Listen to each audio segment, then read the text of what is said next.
This build is so powerful that actually in tabletop games there will be dungeon masters that will ban you completely out of that game if you're trying to use this build. That is just how busted this build is.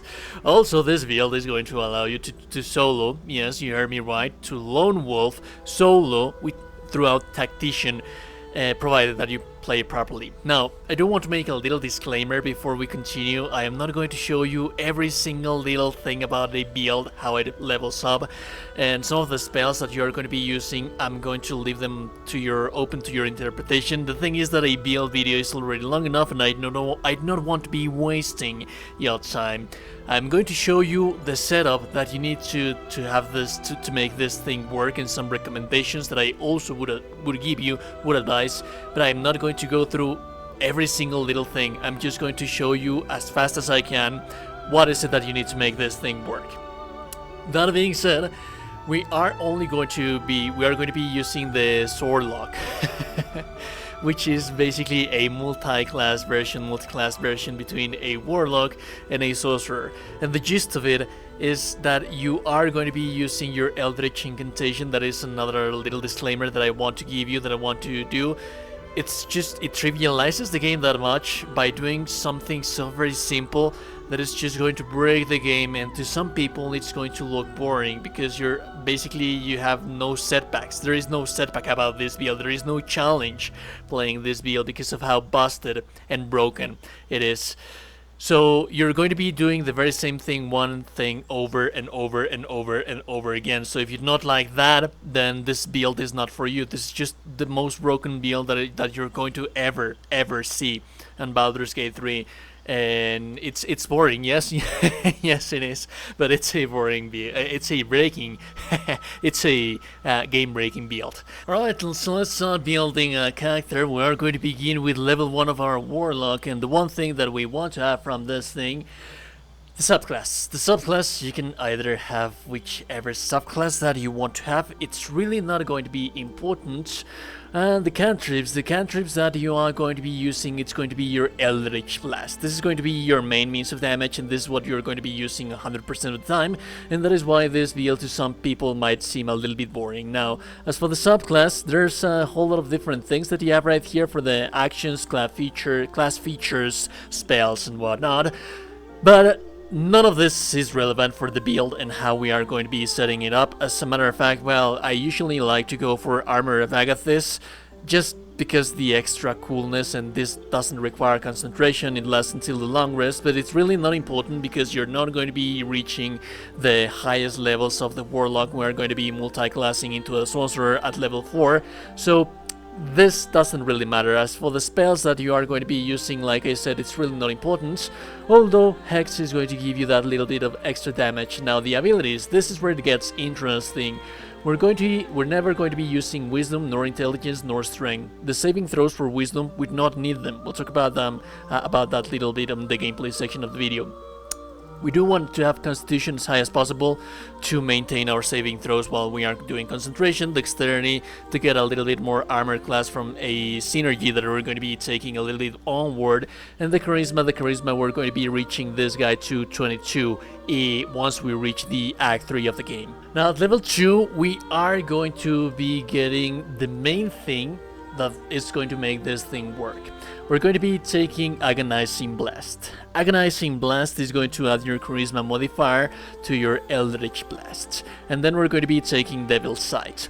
Devil's Sight is going to allow you to use every single little thing that you want inside of a darkness that we're going to be casting. So basically the enemy is going to have disadvantage on their attack rolls against us while we are inside of the darkness, and we're going to have advantage on our attack rolls while we are inside of the darkness.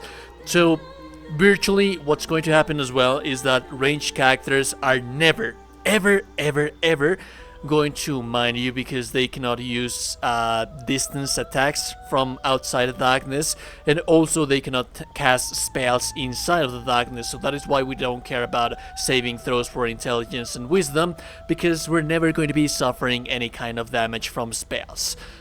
Now, when it comes to the level 3 of our Warlock, we are going to receive another class feature, and equally to the previous things that we are going to have, This is irrelevant. Whichever pact that you would want to take, it's going to be amazing. It's going to work wonders. But I usually like to go for Pacted Blade to add my charisma modifier to my weapon as well. But then again, we're not going to be doing melee damage.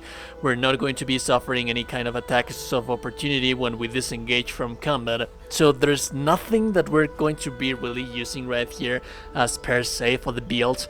And the one thing that we are going to get at level 3, which is the when the build is established to some extent, it's going to be darkness, because darkness is the thing that we're going to be casting for us to receive advantage and for the enemy to receive disadvantage. And while we are inside of the darkness, we do not have to suffer attacks of opportunity from the enemy, so when melee characters get close to us and try to deal damage, we can just move away and kill them easily. And the main reason that we're going to be getting to level 4 at Warlock, it's mainly going to be because of the feature. We want to be taking all of our features with these builds. So at level 4 we are going to receive either medium armor or Warcaster. I usually would say that medium armor is the ideal thing to go through right here. As you see, we have +2 to our dexterity checks. This is going to add a modifier to +2 to the medium armor that we wear. And see, if we take moderately armored right here, and we also add 1 point to dexterity, we are going to have a +3 to our dexterity checks, giving us a little bit of an extra edge on our initiative as well. We are still going to be unlocked to +2 on our armor. There are later on armors that we'll talk about that on the itemization section of the game, but just have in mind that we want to have a little bit more armor because the enemy is going to be able to melee us inside of the darkness, so we want to have a little bit of our armor class to be able to bypass all of those hits. We do not care about the armor class for the spells because, like I said, the spells are never going to be piercing through the darkness, but the melee enemies, they are certainly going to be attacking us inside, and the highest armor that we can get, the better. The less damage that we can take is the better. That is why I prefer to have the medium armor opposite to the Warcaster, because the Warcaster is just going to allow you to maintain the mist. It's very important for you to maintain the mist. If you lose a mist, you're basically screwed. And right here, this is everything that I am going to show you as for the leveling of our character. Right here, we are going to be multi-classing into Sorcerer, and basically from this point onward, all of the points that you want to, all of the levels that you want to have, it's going to be from the Sorcerer. Now, the spells that I advise for you to carry, I don't really have an advice for you. You are going to be able to use whichever spells that you like. A lot of people like Magic Missile, a lot of people like Chromatic Orb and whatnot. The subclass is also not going to be important. What we want to have to break the build from our Sorcerer is the Quicken spell, which is that is something that we are going to be going to need. But as for the subclass, I mean, one nice thing to do is always Wild Magic. We're not going to be using Storm Sorcery and Draconic Bloodline. It's always nice as well because of the extra hit points that you are going to be getting from this thing. You are going to be missing out on the armor Draconic Resilience, so that is a bummer. And also you have lots of ancestors right here, so if you didn't choose the armor of Agathis, this is something that you can take right here. There's a whole bunch of little useful spells that you can take right here from the subclass, but again, it's not going to be important. What it is going to be important is going to be at level 7. At level 7 you are going to receive the meta magic from the Quicken spell, and this basically what it does is that it allows you to use a bonus action to cast a cantrip or some different actions instead. In this case scenario, we are going to be using our sorcery points, so the more sorcery points that we have, the better. And we're going to be able to use our bonus action to use our Eldritch Blast, meaning that if you have a hasted character, you have two main actions to cast your Eldritch Blast, and then you have the bonus action to use the Quicken spell and cast that Eldritch Blast as well.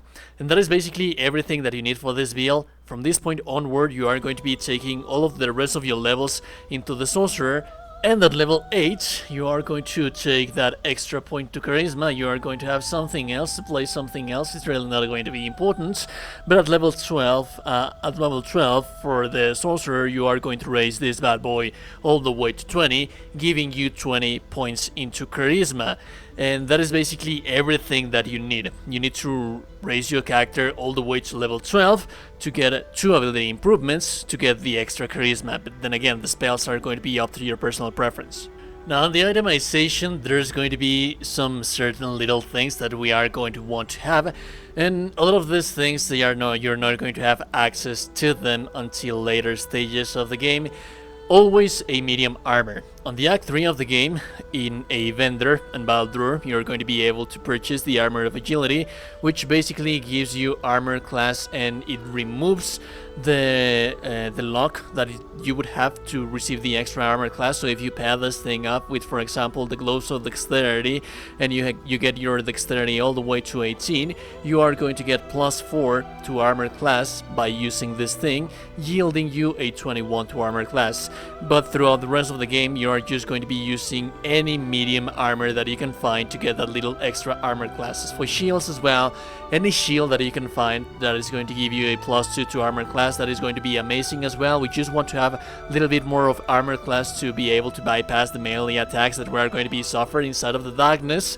And there is also an armor that you can get on the end game, I should like to say, on the Act 3 of the game, which is going to be a heavy armor that you're going to be able to remove. And on its entirety, all of this, I am going to place a link in the video description for you to find all of these little things. And it's basically a heavy armor that is not going to require proficiency to use it, so that is always amazing as well.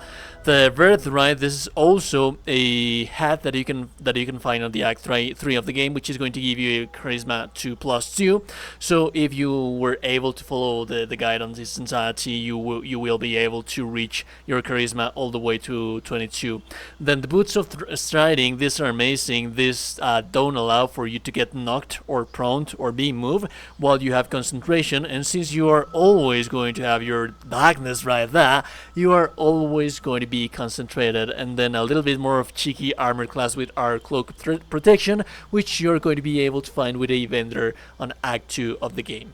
Now let's proceed to the gameplay section. So basically, what is the gist of everything? If you were able to follow the build on its entirety, the ranged enemy is never going to attack you. Spells, they are never going to be thrown at you because you're always going to be inside of the darkness. And also melee characters are going to have a very, very bad time trying to deal damage to you, because they suffer disadvantage in every attack roll, and you're always going to have advantage in your attack roll. And basically you want to be using Eldritch Blast at all times. Whenever a melee character gets close to you, you're going to receive a disadvantage of being close to the enemy, but you can back away a little bit, because since you are in the darkness, you're not going to suffer attacks of opportunity, so you can just on your turn move a little bit and blast the hell out of them. If you have a hasted character, you are going to be using your meta magic to cast your quicken spell to be able to use 3 blasts on one single turn. My advice is that you at all times always focus mainly on dealing damage to the melee characters, because they are the ones that are always going to be trying to reach you. The ranged characters, the spellcasters, like I said, they are not going to try to even bother dealing you damage, because they are not going to be able to cast spells onto you. Sometimes archers are going to throw arrows in that, but they are going to be lost in the darkness, so you really don't care about the ranged characters until you have managed to deal with the melee characters, and you're always going to deal with the melee characters real fast, because your blasts, they always receive their charisma modifier, and you can cast 3 blasts in just one single turn.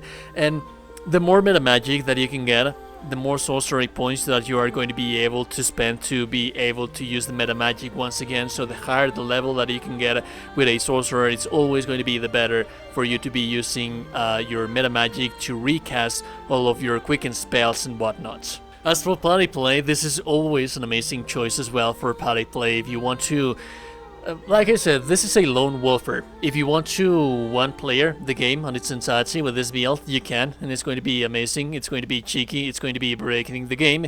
But if you do want to play with a party, you can also play with a crew of campaign warriors. The only thing that is going to change, the only thing that is actually going to be different, is that you are going to cast the darkness right there. And usually the enemy is not going to go for you. So basically you have a immune Warlock right there, which is going to be casting Eldritch Blasts at all times, and the enemy is always going to be focused, like for example on your tank. I do have different builds for tanks, and I am going to have different builds for tanks that are even tankier. So basically, yeah, the enemy can focus on your tank, be missing all of their attacks, and the tank can just be around there being a tank while this Warlock is just dealing damage like there is no tomorrow. So yeah, when it comes to party play, this is something amazing that you can do as well. Anyways, it is broken, it is beautiful, it is gorgeous. It is banned from many of the tabletop games by Dungeon Masters, but hey, such is life. If you like the content, if you like the information, the language is super appreciated. No one's told you today that you're a gorgeous and beautiful person. You're indeed a gorgeous and beautiful, beautiful person. I will see you goddamn gorgeous and beautiful people in the next one. Have a beautiful day and goodbye.